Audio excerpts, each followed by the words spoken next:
Hello everyone, welcome back to my YouTube channel. तो आज मैं लाई हूँ आप सभी के लिए एक इम्पॉर्टेंट वीडियो। इसमें जो कल रह गया था बिकॉज थोड़ी सी ना फ़ोन आ रहा था, इस वजह से मुझे जाना पड़ा। ठीक है, अर्जेंटली रात में मुझे जाना पड़ा था। मतलब कहीं जाना नहीं पड़ा था मुझे, मैं ऊपर थी, फिर मुझे नीचे जाना पड़ा था।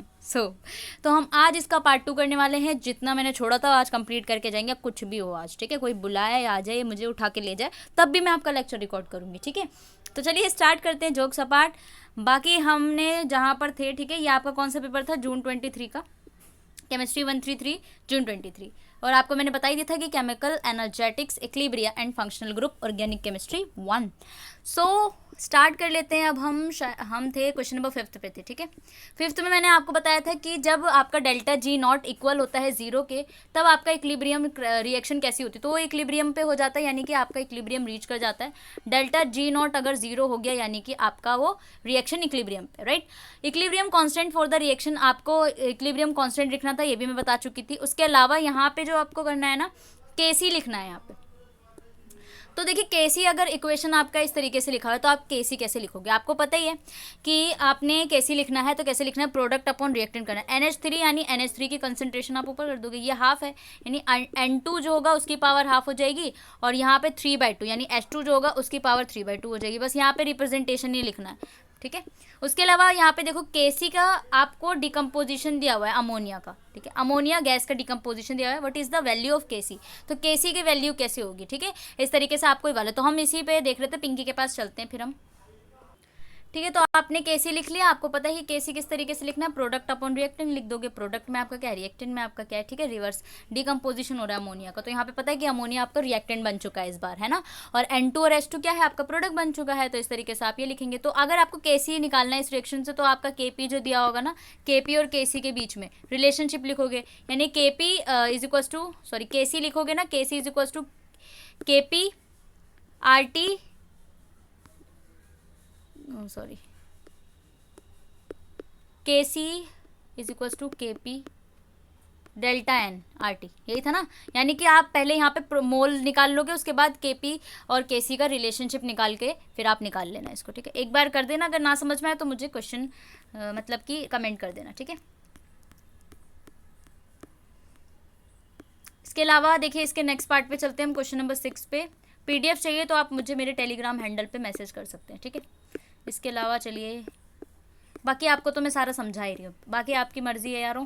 ठीक है, क्वेश्चन 6 है आपका, डिफाइन बफर सॉल्यूशन। आपको बताना है बफर सॉल्यूशन क्या होता है। इसके अलावा एग्जांपल भी देना है आपको, किसका एग्जांपल देना है, एसिडिक एंड बेसिक बफर का। ठीक है, उसके बाद क्वेश्चन नंबर 6 का A पार्ट पहले देख लेते हैं, उसके बाद B वाला देखेंगे। ठीक, तो देखिए, बफर सॉल्यूशन, इसका फर्स्ट पार्ट पे चलते हैं। पार्ट A में बफर सॉल्यूशन बताना है आपको होता क्या है। तो बफर सॉल्यूशन आपका एक ऐसा सॉल्यूशन होता है जो कि चेंज इन पीएच को रेजिस्ट कर सके।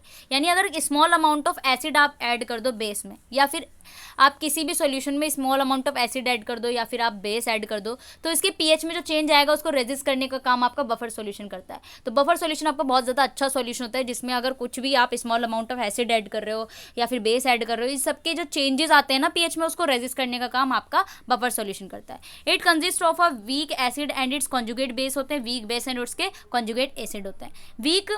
वीक एसिड होगा तो उसका बेस जो कॉन्जुगेट होगा ना, वो बेस होगा, यानी वीक एसिड तो उसका कॉन्जुगेट बेस होगा, वीक बेस है तो उसका कॉन्जुगेट एसिड होगा। एग्जांपल आपको बताना है इसमें, जो आपको क्वेश्चन में दिया हुआ है, एग्जांपल आपको बताना है एसिडिक बफर का, उसमें acetic acid and sodium acetate. Example of basic buffer का देख लीजिए आप, अमोनिया एंड अमोनियम क्लोराइड, ये आता है। ठीक है, उसके बाद इसके B पार्ट पे चलते हैं। आपको कैलकुलेशन करनी है डिग्री ऑफ आयनाइजेशन की। ठीक है, तो क्वेश्चन देखिए आप, यहाँ पे आपका क्वेश्चन B पार्ट है 6 का, calculate degree of ionization and concentration of H3O plus ion. ठीक है, हाइड्रोनियम आयन।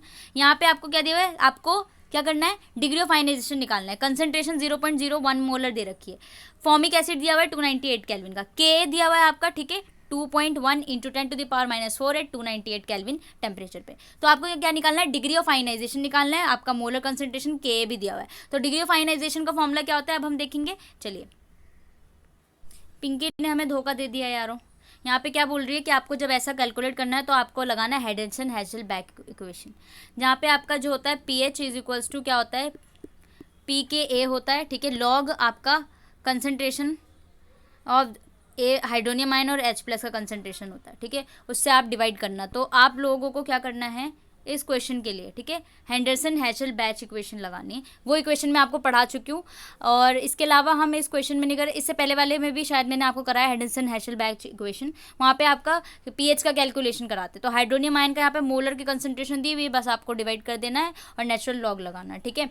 तो इसकी वजह से आप लोगों को क्या करना है, कमेंट में ये वाली इक्वेशन लिखनी है, ठीक है। फिर हम नेक्स्ट वाला पार्ट लेकर आऊँगी ना मैं उसमें, मतलब पार्ट नहीं बनेगा इसका, नेक्स्ट पेपर होगा उसमें मैं आपको सॉल्व करा दूँगी, ठीक है। अभी क्योंकि मैं नहीं कराने वाली, ठीक है। चलिए, तो इसके अलावा ये बी वाला पार्ट है ना, आप नेक्स्ट वाले पेपर से देख सकते हैं, जो इससे पहले वाला पेपर कराया था मैंने उसमें है शायद, अगर उसमें नहीं भी है तो मैं आपको नेक्स्ट वाले में करा दूँगी, ठीक है। तो ये वाला एक बारी आप देख लीजिएगा। क्वेश्चन नंबर 7 में आपको क्या करना है, पीएच को कैलकुलेट करना है, ठीक है। यार बड़ा बदतमीज़ है, पिंकी बदतमीज़ है यार। कैलकुलेट ऑफ पीएच, आपको पीएच कैलकुलेट करना है कितना, 0.2 molar aqueous solution sodium butyrate का। तो ये आपका केबी आपका कॉन्जुगेट बेस होता है, relationship between pH and pOH. क्या बदतमीजी है ये फिर से यार, यानी मुझे इस पीडीएफ को दोबारा चेंज करना है, जैसे दिसंबर 23 वाले को ऐड किया मैंने। गॉड, पिंकी बदतमीज़ यार, हम पिंकी से नहीं, हम पिंकी से ब्रेकअप कर लेंगे यार। सॉरी, इसके आंसर्स नहीं दिए हुए, ठीक है। आप देख लेना, इसमें आपको पीएच कैलकुलेट करना है, इसमें के दिया हुआ है। तो जैसे आप ये वाला कैलकुलेट करेंगे ना, इसमें भी आपको क्या पीएच कैलकुलेट करना था, डिग्री ऑफ आयनाइजेशन, जिसको हम अल्फा कहते हैं। अल्फा कैलकुलेट करेंगे ना आप लोग, तो पीएच और पीओएच की रिलेशनशिप आपको मिलेगी हेंडरसन हैशल बैच इक्वेशन से।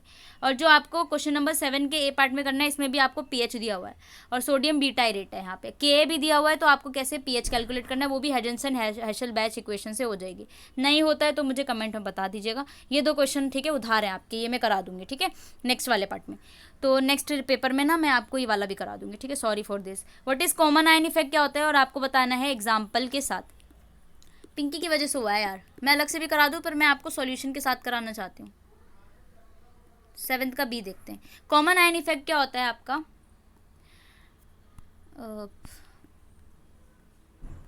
The common ion effect is the phenomena where the addition of a common ion to a solution containing weak electrolyte decrease the ionization of the weak electrolyte। कहना क्या चाह रहा है ये, common ion effect आपका ऐसा एक फिनोमिना होता है जब आप एक कॉमन आयन को वीक इलेक्ट्रोलाइट के सॉल्यूशन में ऐड करते हैं, जिससे क्या होता है, जो आयनाइजेशन होता है ना वीक इलेक्ट्रोलाइट का, वो कम हो जाता है। तो अगर आप कॉमन आयन, यानी पहले ही वो आयन प्रेजेंट है उसके भी कॉमन आयन को अगर आप सॉल्यूशन में ऐड करते हो ना, तो उसकी आयोनाइजेशन जो होती है ना वो कम हो जाती है, ठीक है। कॉमन आयन इफेक्ट उसे कहते हैं। ये क्यों होता है, क्योंकि because the increase concentration of common ion. तो कॉमन एक आयन आपका प्रेजेंट है, फिर उसी की तरह आप कॉमन आयन उसमें दूसरे में भी डाल देते हो, ठीक है। इसका मतलब क्या हो रहा है कि आपने कंसंट्रेशन उसकी बढ़ा दी है, तो इक्विलिब्रियम शिफ्ट हो जाता है वीक इलेक्ट्रोलाइट की तरफ। तो इस वजह से आपका कॉमन आयन का इफेक्ट होता है, ठीक है ना यार। 2 क्वेश्चन के लिए बहुत ज़्यादा सॉरी, वो मैं आपको दोबारा, ये पीडीएफ दोबारा एडिट होगी, ठीक है। एंड आपके वो क्वेश्चन ना मैं अच्छे से उसको या तो मैं कैलकुलेट करके कम्युनिटी पोस्ट कर दूंगी, या फिर अगर आप चाहते हो कि मैं उसको डिस्कस करूँ तो मैं नेक्स्ट पेपर में ले आऊँगी। तो आप बता देना किस तरीके से चाहिए, ठीक है। तो चलिए अब हम करते हैं नेक्स्ट वाला। अब हमें करना है पार्ट 2, पार्ट बी है, ठीक है। पार्ट बी में आपका क्वेश्चन नंबर 8 से होता है। क्वेश्चन नंबर 8 में आपको रिएक्शंस को कंप्लीट करनी है, ठीक है। ये आपकी ऑर्गेनिक स्टार्ट हो जाती है और पहले होती है आपकी फिजिकल केमिस्ट्री, जो आपका पार्ट ए में था वो फिजिकल केमिस्ट्री था, यहाँ से ऑर्गेनिक स्टार्ट हो जाती है। तो पार्ट ए में देखो रिएक्शन कंप्लीट करना है। आपके पास क्या है, CH3 CHBr CH3। ये किस तरीके से लिखा हुआ है आपका, CH3 CHBr, यानी Br यहाँ लगा हुआ है और ये है CH3 और आपका ये है, यानी आपको इस रिएक्शन से क्या पता चल रहा है कि आपका क्या है ये, क्या आपका विलियमसन सिंथेसिस है। ये विलियमसन सिंथेसिस में क्या होता है कि आपका एल्काइल हैलाइड बनता है, ठीक है, विलियमसन सिंथेसिस, ठीक है। आप ये देखो RONA है, जब आप पढ़ेंगे, आपने लेक्चर जिसने भी रिकॉर्ड देखा होगा उसको पता होगा, ठीक है। इसके अलावा देखो CH3 CHBr CH3 आपका क्या है, 1 2 3, आपका क्या है ये, ब्रोमोपेंटेन है, ब्रोमोपेंटेन बोलूँ मैं इसको, या फिर हम ऐसे ही बोल सकते हैं, इसको हम 1 दे देंगे, इसको 2 दे देंगे, इसको 3 दे देंगे, ठीक है। तो यहाँ पे आएगा 2 ब्रोमोपेंटेन, ठीक है। और ये आपका क्या हो जाएगा, ONA, सोडियम वाला है ये, Na+ लगा हुआ है, ठीक है, O- Na। जब आप इससे रिएक्शन करा रहे हो, देखो Br आपका हटता हुआ जाएगा, CH3 CH यहाँ पर, ठीक है, CH3 यहाँ पे, Br की जगह आपका लग जाएगा OCH2, ये वाला OCH2, और NaBr आपका अलग हो जाएगा। तो ये रिएक्शन आपकी कंप्लीट हो जाएगी। तो कन्वर्जन्स में आपका ये SN2 है, सब्सटीट्यूशन न्यूक्लियोफिलिक बायोमोलिक्यूलर रिएक्शन है। तो यहाँ पे आपको SN2 मैकेनिज्म लगाना है। जिसने भी वो लेक्चर नहीं देखा है ना, वो जाके वहाँ से देख सकते हैं। मैंने SN1 SN2 E1 E2 सारी चीज़ें आपको समझाई हुई है। उसके अलावा दूसरा देखो, दूसरा क्वेश्चन है आपका ये एल्कीन है, ठीक है, एल्कीन है, ठीक है, Br2 से रिएक्ट करा रहे हो, है ना, Br2 से आप रिएक्ट करा रहे हो, यहाँ पे लगेगा आपका electrophilic addition reaction, addition of bromine to double bond. तो ब्रोमीन कहाँ जाएगा, जहाँ पे डबल बॉन्ड लगा हुआ है, यहाँ पे लगा है, यहाँ पे ब्रोमीन को ऐड कर दूं मैं, एक बी आर यहाँ पे, एक बी आर यहाँ पे, तो देखो डबल बॉन्ड यहाँ से ब्रेक होगा, एक बी आर यहाँ लग जाएगा, एक बी आर यहाँ लग जाएगा, CH3CH यानी ये इस तरीके से है, CH3CH इसके नीचे बी आर, फिर CH2 फिर बी आर, ठीक है, इस तरीके से लिखा। ये आपका इलेक्ट्रोफिलिक एडिशन रिएक्शन है, यानी Br2 को आप तोड़ करके लगा रहे हो और आप डबल बॉन्ड को ब्रेक कर रहे हो, ठीक। उसके बाद है आपका थर्ड वाला, देखो ये आपका क्या है, C6H5, ठीक है, बेंजीन है, NaCl है, ठीक है, आपका C6H5NCl लग जाएगा, बस आपको बस ये है NaCl आके यहाँ, इसे हम बोलते हैं electrophilic aromatic substitution formation of diazonium salt. ये आपका N+Cl- डाइजोनियम सोल्ट बनता है, ठीक है, N+Cl-, और ये बेंजीन के रिंग के ऊपर लग, C6H5 आपका बेंजीन है, बेंजीन के ऊपर आपका क्या लग गया है, NCl, ठीक है, N+Cl-, ये आपका डाइजोनियम सोल्ट बनता हुआ, ठीक है। उसके बाद नेक्स्ट क्वेश्चन है, इसका फोर्थ पार्ट देखिए। फोर्थ पार्ट है आपका CH3 CH2 CH2 CH2 Br और AgCN से अगर आप रिएक्शन करा लो, कुछ भी नहीं है, Br को हटा करके Cn लगा दो और AgBr को, यहाँ पे क्या हो रहा है, न्यूक्लियोफिलिक सब्स्टिट्यूशन, यानी न्यूक्लियोफाइल एक Br और आपका Cn दोनों न्यूक्लियोफाइल, यानी Cn पे माइनस लगेगा, Br पे माइनस, ये सब्स्टिट्यूट करेंगे, मानी ये इसके पास चला जाएगा, ये इसके पास चला जाएगा, ठीक है। तो ये इस वाले रिएक्शन में क्या होगा, आपका जो ये वाला है CH3 CH2 CH2 CH, Br हट के Cn लग जाएगा, ठीक है, और ये वाला Br Ag के पास आ जाएगा। तो ये सब्स्टिट्यूशन रिएक्शन, आपने क्या किया, रिप्लेसमेंट कर दिया ब्रोमीन को साइनाइड के साथ। उसके अलावा जो नेक्स्ट है, इसका फिफ्थ पार्ट देखो।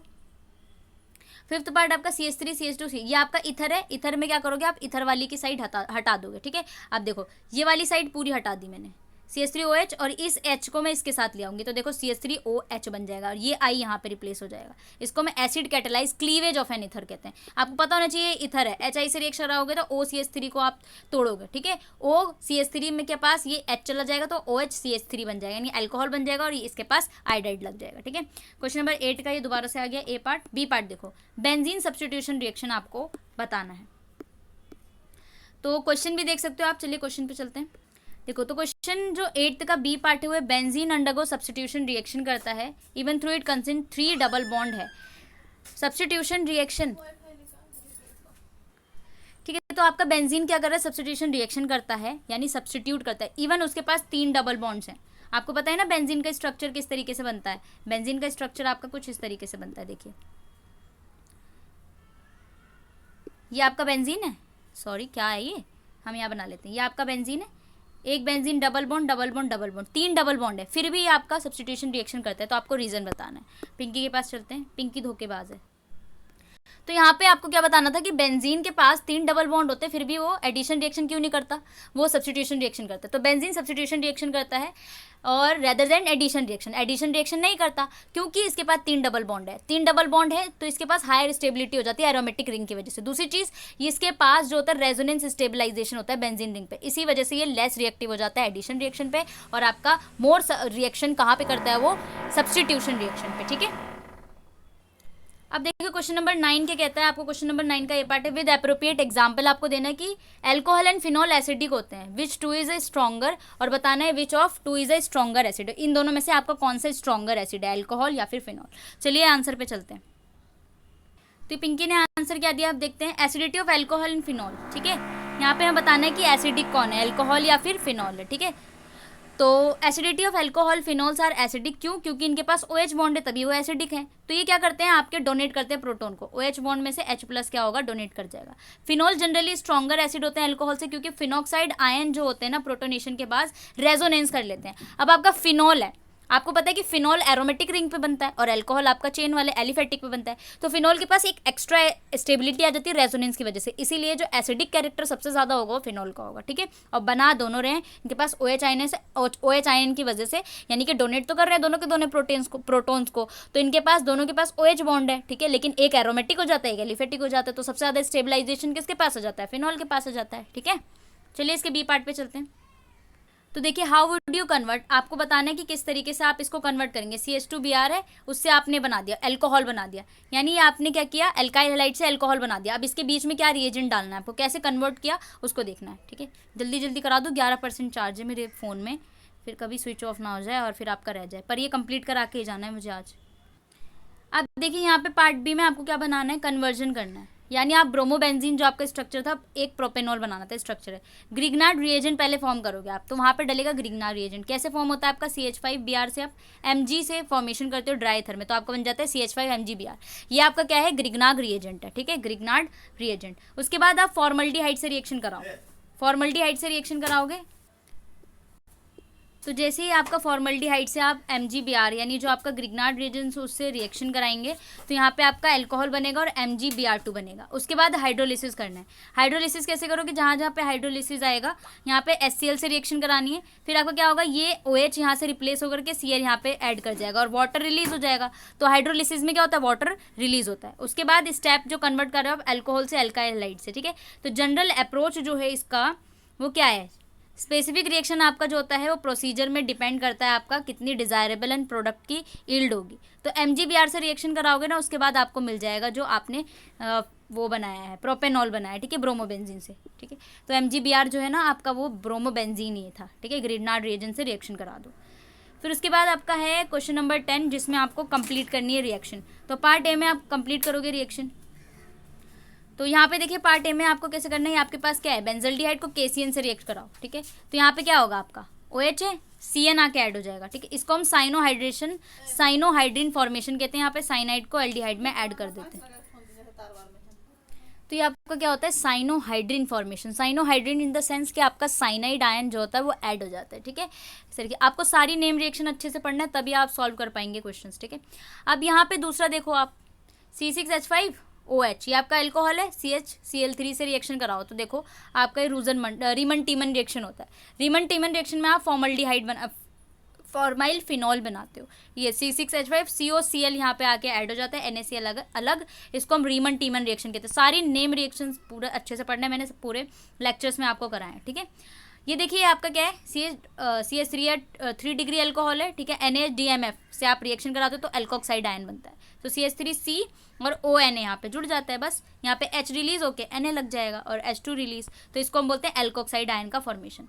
उसके बाद दूसरा यहाँ पे देखो, ये आपका 3 डिग्री है ONA, इससे आपने क्या करा, CH3Br से रिएक्शन कराई, तो यहाँ पे कुछ भी नहीं है, आपका NaBr अलग हो जाएगा, Na अलग, और यहाँ पे CH3C4, इसको हम SN2 सब्स्टिट्यूशन ब्रोमाइड रिएक्शन कहते हैं, ठीक है।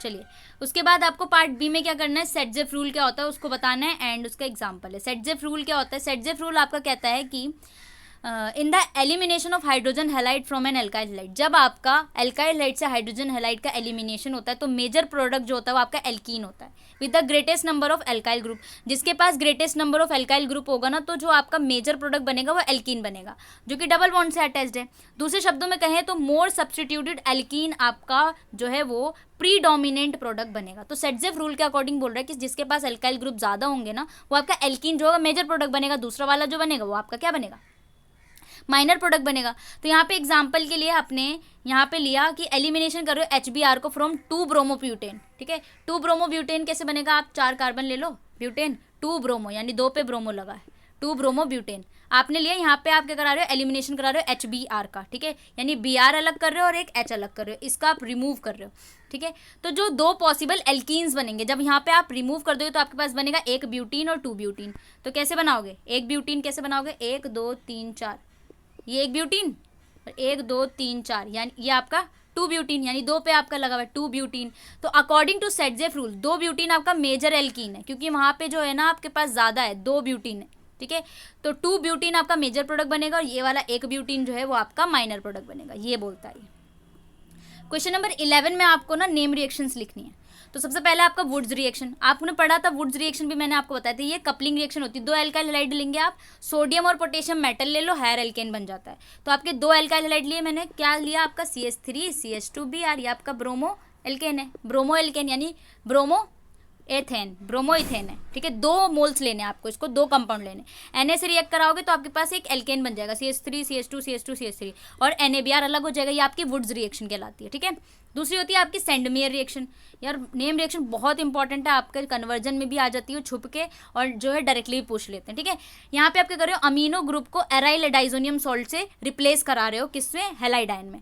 तो आप क्या करोगे, डाइजोनियम सॉल्ट के रिप्लेस कराओगे, हेलाइडाइन उस पर लगा दोगे तो एराइल हेलाइड बन जाएगा। तो जैसे कि आपके पास ये क्या है, आपका अमीनो ग्रुप है C6H5NH2। C6H5 क्या है, बेंजीन के ऊपर NH2 लगा है।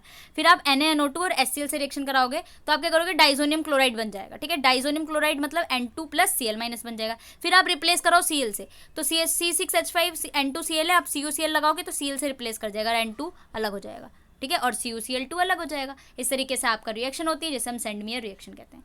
तीसरी चीज़ आपका बहुत ज़्यादा इंपॉर्टेंट है, जो Wurtz reaction, Friedel craft alkylation और फ्रीडल क्राफ्ट एसाइलेशन, बहुत ज़्यादा इंपॉर्टेंट है। एल्काइलेशन में आपका एरोमेटिक रिंग होता है जिसके पास एल्काइल हैलाइड है और लुईस एसिड कैटलिस्ट होते हैं। ये आपका एरोमेटिक रिंग यानी बेंजीन है। CH3Cl और AlCl3 से आप कराते हो एल्काइल हैलाइड में, यानी कि फ्रीडल क्राफ्ट एल्काइलेशन में। तो इसमें क्या होता है, C6H5 उसके ऊपर जो होता है ना, एल्काइलेशन हो जाता है, यानी एल्काइल ग्रुप आके जुड़ जाता है CH3, और बाकी रिप्लेस हो जाएगा, HCl और AlCl3 अलग हो जाएगा, ठीक है। बस सिंपल सी चीज़ है। तीसरी है आपका पर्किन रिएक्शन। पर्किंग रिएक्शन क्या कहता है, यहाँ पे आपका कंडेंसेशन होता है एरोमेटिक एल्डिहाइड का with an anhydride form an alpha beta से अनसैचुरेटेड एसिड बना लेता है। यहाँ पे आपके पास कंडेंसेशन किसका हो रहा है, एरोमेटिक एल्डिहाइड। या एरोमेटिक एल्डिहाइड का मतलब क्या है, बेंजीन के ऊपर CHO ग्रुप लगा हुआ है। रिएक्शन किससे करा रहे हो, CH3CO और फिर उसका होल ट्वाइस O, उससे रिएक्शन कराओगे तो आपके पास C6H5CH जो है ना, डबल बॉन्ड लगा के ये वाला पार्ट पूरा जुड़ जाएगा, और CH3C डबल बॉन्ड हो, एसिटिक एसिड अलग हो जाएगा, जो अल्फा बीटा अनसैचुरेटेड एसिड बनता है। अगर आप ये प्रोडक्ट में लिख देते हो तो आपको पूरे मार्क्स मिलेंगे। फिर आपका आता है रूजन-मंड रिडक्शन। यहाँ पे रूजन-मंड रिडक्शन में क्या सीन है कि, सीन तो अच्छा है यार, रिडक्शन होता है आपका एसाइल क्लोराइड का एल्डिहाइड से। आप किसका यूज कर रहे हो, हाइड्रोजन गैस का, पैलेडियम कैटलिस्ट H2BTS-BSO4, ये आपका क्या होता है, रूजनमंड कैटलिस्ट होता है। यहाँ पे होता है आपका कि R को, ठीक है, RCOCl, ठीक है, यहाँ पे देख लेना, और फिर आपका बनता है RCHO एल्डिहाइड एंड HCl हो जाता है, उसको हम रूजनमंड कैटलिस्ट या फिर रूजनमंड रिडक्शन कहते हैं। उसके बाद है आपका हॉबेन-हॉश रिएक्शन। हॉबेन-हॉश रिएक्शन क्या कहता है, ये रिएक्शन आपका एरोमेटिक कंपाउंड का एसाइल क्लोराइड के साथ होता है एंड हाइड्रोजन साइनाइड के साथ, जिससे आपका अल्फा कीटो अमीन बनता है। तो आपने रिएक्शन की बेंजीन, ठीक है, बेंजीन के साथ आप RCOCl का रिएक्शन करा रहे हैं प्लस में HCN के साथ, तो आपके पास जो बनता है वो आपका बनता है RCOCH2NH2 एंड HCl अलग हो जाता है। तीसरी चीज़ आपकी नेक्स्ट है कॉल्बे रिएक्शन। कॉल्बे रिएक्शन क्या कहती है, इलेक्ट्रोलिसिस कहती है। कॉल्बे रिएक्शन जहाँ पे आपको इलेक्ट्रोलिसिस करना होता है कार्बोक्सिलेट सॉल्ट का, और फिर एल्केन बना होता है। तो कार्बोक्सिलिक सॉल्ट क्या कहता है, कार्बोक्सिलेट CH3, या आपका कोई भी सॉल्ट हो सकता है, Na है, ये सॉल्ट है, इसका आप क्या कर रहे हो, इलेक्ट्रोलिसिस करा रहे हो। इलेक्ट्रोलिसिस का मतलब Na आपका हट जाएगा, ठीक है। तो जैसे ही यहाँ पे 2 मोल्स लगते हैं इसके, तो CH3 आपके लग जाएगा CO2 और NaOH, आपका इलेक्ट्रोलिसिस में हमेशा निकलता है, ठीक है। क्वेश्चन 10 भी आपका और 11 भी, ये 2 बार आ गया यार, 10 और 11। उसके बाद आपका है क्वेश्चन 12। क्वेश्चन 12 में आपकी SN1 की रिएक्टिविटी बतानी है, ठीक है। चलिए, तो SN1 क्वेश्चन 12 में है आपका, पार्ट 1 में देखो, SN1 की रिएक्टिविटी देखो। टर्ट ब्यूटाइल क्लोराइड होता है आपका, मोर रिएक्टिव होता है टुवर्ड द SN1 रिएक्शन के लिए मिथाइल क्लोराइड से। ये आपका क्वेश्चन दिया हुआ है कि जो टर्ट ब्यूटाइल क्लोराइड होता है वो आपका मोर रिएक्टिव होता है SN1 रिएक्शन में देन मिथाइल क्लोराइड। ऐसा क्यों होता है, तो रीजन देखिए कि जो स्टेबिलिटी होती है कार्बोकेटाइन इंटरमीडिएट की, SN1 रिएक्शन में कार्बोकेटाइन बनता है, यानी कि C पे प्लस लग जाए उसको कार्बोकेटाइन कहते हैं। तो जब SN1 रिएक्शन हो रही होती है तो वहाँ पे आपका कार्बोकेटाइन बनता है। तो टर्शरी कार्बोकेटाइन जो होता है ना, वो आपका टर्ट ब्यूटाइल क्लोराइड से होता है, वो सबसे ज़्यादा स्टेबल होता है SN1 में। SN1 में 3rd डिग्री यानी 3 डिग्री का कार्बन सबसे ज़्यादा, 3 डिग्री का कार्बोकेटाइन सबसे ज़्यादा स्टेबल होता है प्राइमरी कार्बोकेटाइन से फ्रॉम मिथाइल क्लोराइड। तो मिथाइल क्लोराइड क्या है, प्राइमरी है, और जो टर्ट ब्यूटाइल यानी टर्शरी ब्यूटाइल क्लोराइड है वो टर्शरी है 3 डिग्री। तो जो 3 मिथाइल ग्रुप्स उसके पास लगे हुए हैं वो उसकी स्टेबिलिटी को बना देता है, इलेक्ट्रॉन डोनेट करता है, ये इंक्रीज करता है स्टेबिलिटी को, इंटरमीडिएट को, और एक्टिवेशन एनर्जी को लो कर देता है, इस वजह से ये फास्टर होता है, ठीक है। दूसरी चीज़ आपको पार्ट बी में कन्वर्जन करना है, फिनोल से ब्रोमोफिनोल्स बनाने हैं। तो सबसे पहला जो है वो आपका पैरा ब्रोमोफिनोल, जिसमें आप नाइट्रेशन कर रहे होगे, ठीक है। आपको क्या बनाना है, फिनोल से ब्रोमोफिनोल बनाना है। पैरा कैसे बनाओगे, फिनॉल को आप कंसनट्रेटेड नाइट्रिक एसिड से सल्फ्यूरिक एसिड से बना करके पैरा नाइट्रोफिनॉल बना सकते हैं। तो आपने फिनॉल लिया, उसकी रिएक्शन आप नाइट्रिक HNO3 से रिएक्शन करोगे तो उसको पैराफिनॉल बन जाएगा आपका, ठीक है, ब्रोमोफिनॉल।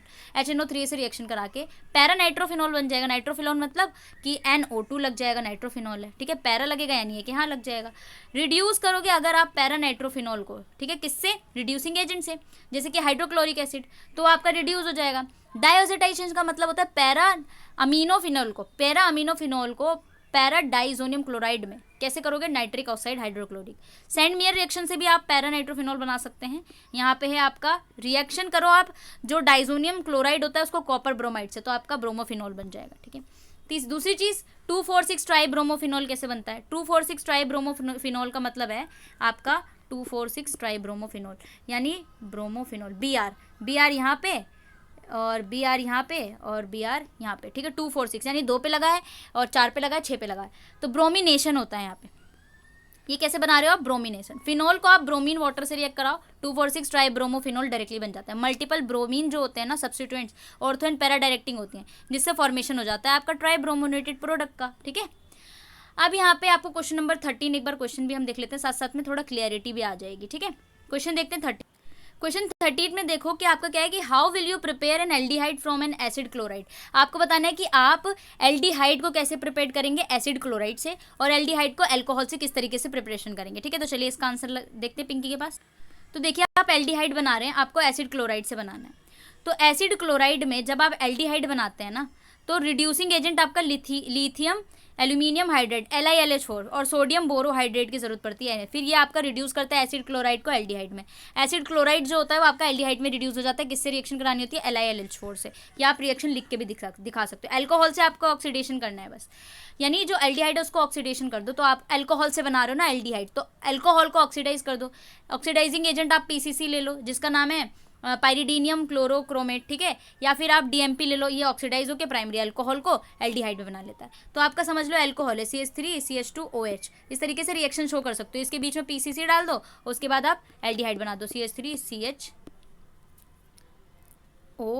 ठीक है, CHO, ठीक है, इस तरीके से। दूसरा चीज़ पार्ट बी में आपको बताना है कि पिनाकोलोन रीअरेंजमेंट क्या होता है। तो पिनाकोलोन अरेंजमेंट, ये आपकी एक नेम रिएक्शन होती है। इस रिएक्शन में क्या होता है, आपका विसिनल डायोल होता है। विसिनल डायोल एक ऐसा कंपाउंड होता है, 2 हाइड्रोक्सिल ग्रुप आपके एडजेसेंट कार्बन पे लगे होते हैं और एक कीटोन बना लेता है, ठीक है। समझ लो विसिनल डाइहैलाइड। मैंने आपको विसिनल के बारे में भी समझाया। यहाँ पे विसिनल डायोल यानी OH इधर लगा हुआ है, OH इधर लगा हुआ है, 2 एडजेसेंट, ठीक है, कार्बन पे, उसको हम विसिनल बोलते हैं। उसकी रिएक्शन आप अगर रीअरेंजमेंट कराते हो ना तो आपके पास कीटोन बनता है, ठीक है। विसिनल डायोल से आपका कीटोन बन जा रहा है। प्रिपरेशन कैसे होता है आपको पता है कि सबसे पहले मैकेनिज्म में आपको क्या क्या चीज़ें, सबसे पहले आप प्रोटोनेशन लिखोगे यानी कि प्रोटोन बनाओगे। One of the hydroxyl group जो होता है प्रोटोनेटेड बाय एन एसिड और ऑक्सोनियम आयन बना लेता है, ठीक है। आपको इस सारी चीज़ें मैं पढ़ा चुकी हूँ लेक्चर्स में। फिर माइग्रेशन होता है, तो एल्काइल ग्रुप जो होगा और एराइल ग्रुप जो होगा माइग्रेट करेगा एडजेसेंट कार्बन से और कार्बन से ऑक्सोनियम आयन बना लेगा। डीप्रोटोनेशन होगा, वो प्रोटोन ऑक्सोनियम आयन जो होंगे प्रोटोन को रिलीज कर देंगे और फिर कीटोन बना लेंगे। सिंपल सी हो गई, ठीक है। उसके बाद क्वेश्चन नंबर 14 में आपका है शॉर्ट नोट्स लिखना है। सबसे पहला जो है सल्फोनेशन ऑफ एरोमेटिक हाइड्रोकार्बन क्या होता है। सल्फोनेशन का मतलब है कि आप एरोमेटिक हाइड्रोकार्बन के कंसंट्रेटेड सल्फ्यूरिक एसिड के साथ रिएक्शन करा दो इन सल्फर के साथ, तो आपका सल्फोनिक एसिड बन जाता है। इसको इलेक्ट्रोफिलिक एरोमेटिक सब्स्टिट्यूशन रिएक्शन कहते हैं। रिएक्शन करके भी आप दिखा सकते हो कि आप कोई भी एरोमेटिक हाइड्रोकार्बन ले लो, समझ लो बेंजीन, उसकी रिएक्शन आपने H2SO4 से करा दी और फिर उसके बाद SO3H ऊपर जाके SO3H जुड़ जाता है। ये आपका सल्फोनेशन रिएक्शन होती है, ठीक है। इससे मेटा डायरेक्टिंग डीएक्टिवेटर्स क्या होते हैं। तो substitution of an aromatic ring that direct incoming electrophile से आपका मेटा पोजीशन पे लगता है। जब भी आप एरोमेटिक रिंग का डायरेक्ट सब्स्टिट्यूशन करते हो, इलेक्ट्रोफाइल आता है वो आपके मेटा पोजीशन पे लगता है। एग्जांपल के लिए नाइट्रो हो गया, साइनो हो गया, कार्बोनिल ग्रुप हो गया, ये ग्रुप आपके इलेक्ट्रॉन विड्रॉइंग ग्रुप होते हैं, ठीक है। ये इलेक्ट्रॉन विड्रॉइंग ग्रुप तो होते हैं, इसके साथ ये जो है रिंग को डीएक्टिवेट कर देते हैं इलेक्ट्रोफिलिक सब्स्टिट्यूशन रिएक्शन से, और डायरेक्ट इसकी वजह से जो इनकमिंग होती है ना इलेक्ट्रोफाइल की, वो मेटा पोजीशन पे लग जाती है, ठीक है। I hope you understand. उसके बाद चलते हैं आपका क्रोन ईथर्स पे। अभी 6% बैटरी है और हमारा लास्ट क्वेश्चन चल रहा है, ठीक है। आई होप कि हो जाए आपका। साइक्लिक पॉलीईथर्स, क्रोन ईथर्स क्या होते हैं। आपने साइक्लिक पॉलीईथर्स को बना लो, मतलब कई सारे मल्टीपल ईथर को एक लिंकेज में लगा दो एक साइकिल की फॉर्म में। ये बाइंड करेंगे मेटल आयंस और अदर कैटायंस और कॉम्प्लेक्स बना लेंगे, उसको क्रोन ईथर्स कहते हैं। इसका मैंने आपको डायग्राम भी दिखाया हुआ है। Phase transfer, catalyst ion on selective extract metal ions के बाद सॉल्यूशन बना लेते हैं बस। यूजेस ऑफ एल्काइल हैलाइड्स, ये सारी चीज़ें मैं आपको करा चुकी हूँ। एल्काइल हैलाइड को हम कई सारे एप्लीकेशन में यूज़ करते हैं। सॉल्वेंट्स की तरह एक स्टार्टिंग मटेरियल होता है जिससे आप कोई भी अदर कंपाउंड्स बना सकते हो ऑर्गेनिक के। एग्जाम्पल के लिए एल्कोहल, ठीक है, एल्काइल हैलाइड से आप एल्कोहल बना सकते हो और एल्कीन्स बना सकते हो। रेफ्रिजरेंट्स की तरह यूज़ करते हो, पेस्टिसाइड्स, फायर रिटार्डेशन में भी आप इसका यूज़ करते हैं। तो ये आपका डन हो गया, ये आपका पूरा पेपर डन हो गया। मैंने 2 पार्ट में लिए थे क्योंकि कल मुझे कहीं जाना पड़ गया था इसलिए। वैसे भी मैं रोज़ जाती रहती हूँ यार, पर फिर भी मैं आपके लिए टाइम निकाल के ना ये लेक्चर्स रिकॉर्ड करती हूँ यार, तो इस वजह से ये आपका ठीक है रह गया था। इसके बाद हम नेक्स्ट करेंगे, ठीक है, इसका ही नेक्स्ट करेंगे। आप दिसंबर 2020 का मैं सोच रही हूँ करा देती हूँ आपको 2020 का, तो आपका सारे को करा दूंगी। वैसे तो मैं जितने पॉसिबल्स हो पाएंगे उतने मैं आपको पेपर्स करा दूंगी। इंपॉर्टेंट क्वेश्चन की सीरीज़ भी आएगी, तो आप जब वो सीरीज़ करेंगे ना तो आपको PYQs करने के बाद वो ना सारी बहुत ईजी लगेंगे कि मैंने तो कर रखे हैं ये, ठीक है। तो बस आप रिवाइज कर लेना एंड ऑल सारी चीज़ें आपकी डन हो जाएंगी। तो फिजिक्स का लेक्चर एंड इसका ये लेक्चर, उसके बाद जूलॉजी एंड जो भी चीज़ें हैं वो आपकी साथ साथ में अपलोड होती रहेगी, ठीक है। तो चलिए मिलते हैं नेक्स्ट में। आपको क्या करना है, टेलीग्राम ग्रुप में ज्वाइन होना है आपको। डिस्क्रिप्शन में प्रोवाइड है टेलीग्राम ग्रुप। इसके अलावा अगर आपको PDF चाहिए, PDF पेड है यारों, ठीक है। अब ना जो बैटरी कम होती है तो मेरा फ़ोन चलना बंद हो जाता है, 4% है, इसलिए मुझे जाना पड़ेगा। पेड होती है, अगर आपको चाहिए तो आप मुझे @Miss Medico मैसेज कर सकते हो, ठीक है। मैं आपको वहाँ पे सारी चीज़ें बता दूँगी। मिस मेडिको PDF चाहिए तो Miss Medico 170, ठीक है। मेरा टेलीग्राम लिंक है, मेरा पर्सनल, तो इस पर आप मुझे मैसेज कर सकते हैं, ठीक है। और डिस्क्रिप्शन में जो आपको ग्रुप है उसमें ज्वाइन हो जाइए। जो भी पूछना पाछना है, जो भी करना है, खेलना कूदना, वहाँ पे कर लीजिएगा। चलिए मिलते हैं नेक्स्ट में, जब तक के लिए bye bye and take care.